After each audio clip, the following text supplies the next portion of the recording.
Hi, everybody. This is Jimmy DeYoung with Prophecy Today video. Bob Maginnis is standing by in Washington, D.C.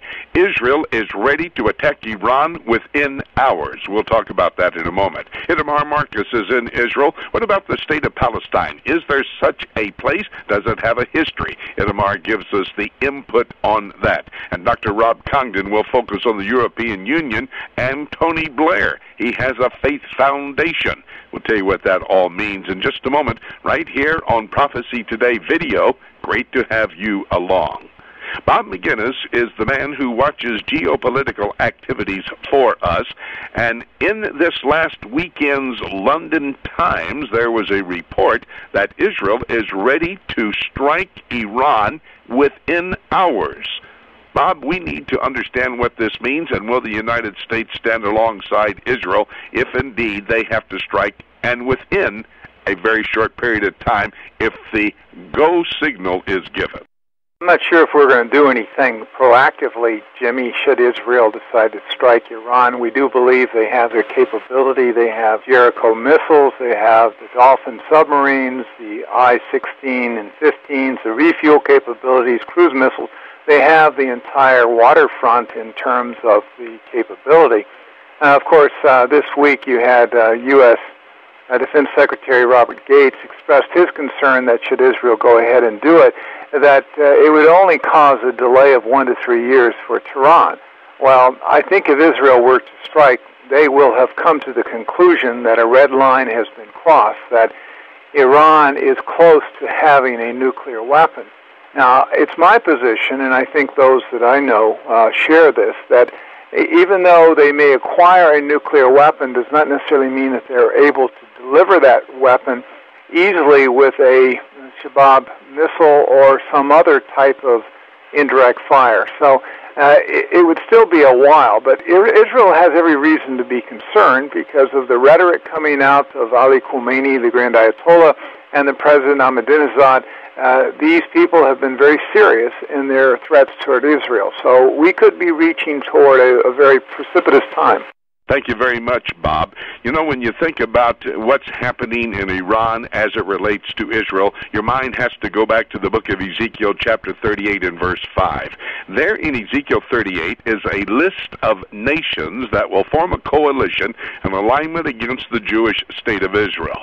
Verse 8 and verse 11 says it will happen when the Jewish people are dwelling safely in the land. That will be soon after the Antichrist puts together a peace agreement between Israel and her neighbors. Verse 5 talks about Persia. Now, there are other nations listed as well, but I want to focus on Iran because until 1936, what we know as modern-day Iran was referred to as Persia.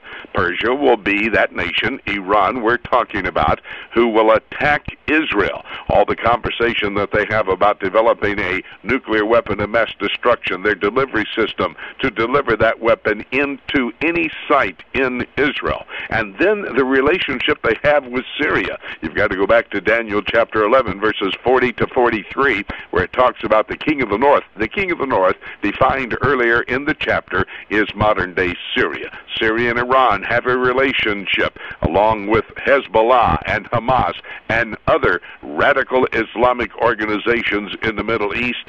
This prophecy will be fulfilled. I believe the stage is being set for it, even as my conversation with Bob Maginnis indicates.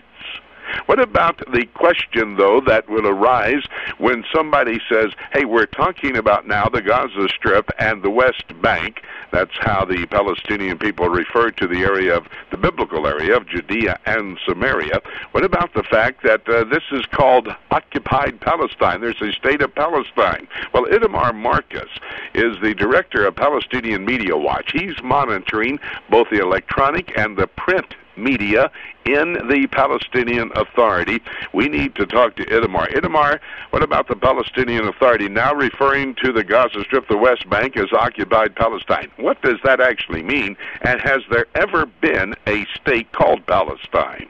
It's purely a propaganda move by the Palestinian Authority. Gaza, as you know, has been completely under Palestinian rule already a number of years since Israel left the Gaza Strip. And what they are trying to do by referring to it as occupied Palestine is put the blame for all of their failings on Israel. They have been a total failure to their people. They have not created economic infrastructure for them. They've not created health and educational infrastructure. They've used the money that they've received from the West, tremendous amount of money. They've wasted it on building up arms. They've wasted it on internal fighting between the Fatah and the Hamas. They've wasted it on corruption. And because their people are still suffering, they want to call their areas occupied that they can blame Israel for the way their people are suffering. It is purely a propaganda issue. Itamar Marcus of Palestinian Media Watch. They're located at pmw.co.il. You need to check their website out. You can go to our website, prophecytoday.com. There's a link to them at Palestinian Media Watch. If you trace through the Word of God, you will see that the descendants of Esau are the modern-day people known as the Palestinians. Malachi chapter 1, verses 3 and 4 talks about these people returning. They were thrown out of their homeland, which is the lower third of modern-day Jordan, a place in biblical times called Edom, where Petra is located. They were thrown out of that area about 500 years before the birth of Jesus Christ. Then they were thrown out of the Middle East in 70 A.D. when they joined with the Jews to try to fight off the Roman army. But the Bible says that they will return and they will rebuild. Well, it looks like they're endeavoring to try to put together a Palestinian state. They want Jerusalem as its capital. Notice Malachi chapter 1, verses 3 and 4. Yes, they will return. The prophet wrote down what the Lord communicated to him, but I will have indignation against these people forever. Book of Obadiah, the book of Ezekiel, chapter 35, says they will be as if they have never been. Dr. Rob Congdon keeps a focus on the European Union. Just recently, members of the European Parliament have put forth a wish list, and this wish list in legislation they will endeavor to get passed in the next session of this Parliament would be restrictions and obligations on the Christian church in the European Union member states. That is a very interesting development. Rob, talk to us about that. The European Parliament is really like the forum where ideas are discussed and trends are sort of directed where they'd like the European Union to go, and then the Commission actually enacts the laws. What the European Parliament has come up with, this wish list, says that if you have a church, a Christian organization, or a school, that you, under their proposal, would have to accept anybody into it to take part. Now, this means, in putting it into a church, if you were going to offer the Lord's table communion on a Sunday, and an atheist came in proclaiming he's an atheist, you couldn't refuse giving him communion. You couldn't refuse baptism if he wanted to push the issue. And so that's really one of the things that is happening. They're starting to decide rules, what churches and Christian groups can and can't do in Britain. Where's the separation of church and state, Rob?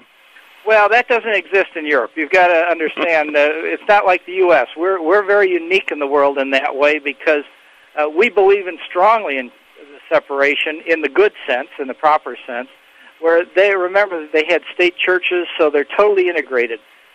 And that's the difference. And they are now, the European Union is starting to step in primarily against what you and I know to be true Christian-type organizations. Tony Blair, when he was prime minister, he was a no God-mentioning type of prime minister, never brought God into anything. Now it seems like he's bringing God into everything.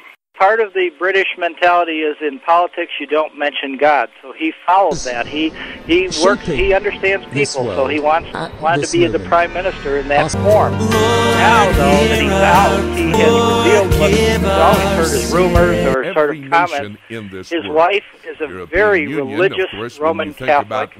He has proclaimed he is now a Roman Catholic, and he is tying, and this is what's significant about Tony Blair, besides his influence, he is tying globalization, the idea of bringing all the world's governments into one system, with religion. He says globalization is putting people together. Now, in the past, religions divided. We have to pull the religions together with the globalization if we're going to have peace in the world. To come up with a solution for this. That's right out of what we'd expect to see coming.